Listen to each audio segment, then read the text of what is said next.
Hi all, welcome to Crickarena.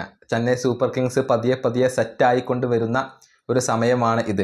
അവസാനമായി കളിച്ച 2 മത്സരങ്ങളിലും വിജയിച്ചിരുന്നു. പക്ഷേ ആരാധകരെ നിരാശപ്പെടുത്തുന്ന ഒരു വാർത്തയാണ് ഇപ്പോൾ പുറത്തേക്ക് വന്നിട്ടുള്ളത്. CSKയുടെ ഇന്ത്യൻ പേസറായ ഖലീൽ അഹമ്മദിന് ഇനി കളിക്കാൻ കഴിയില്ല. അദ്ദേഹം ഈ സീസൺ മുഴുവനും പുറത്തിരിക്കും എന്ന നിരാശാജനകമായ വാർത്തയാണ് CSK ആരാധകരെ തേടിയെത്തിയിട്ടുള്ളത്. ഖലീൽ അഹമ്മദിന് പരിക്കാണ്. ഇനിയുള്ള മത്സരങ്ങൾ അദ്ദേഹത്തിന് കളിക്കാൻ കഴിയില്ല എന്നുള്ളത് പറഞ്ഞിട്ടുള്ളത് PTIയുടെ ഭരത് ശർമ്മ എന്ന മാധ്യമപ്രവർത്തകനാണ്. അതുകൊണ്ട് തന്നെ ഖലീൽ അഹമ്മദ് ഇപ്പോൾ പുറത്താവുകയാണ്. CSKയെ സംബന്ധിച്ചിടത്തോളം ഈ സീസണിൽ ഉടനീളം പരിക്കുകൾ വലിയ രൂപത്തിൽ തലവേദനയാകുന്നുണ്ട്.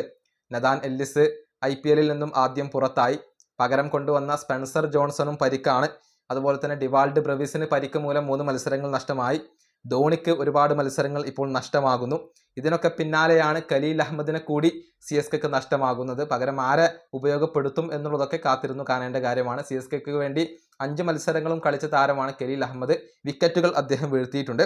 ഏതായാലും പരിക്ക് ഇപ്പോൾ CSKയെ സംബന്ധിച്ചിടത്തോളം വലിയ ഒരു തലവേദന തന്നെയാണ്.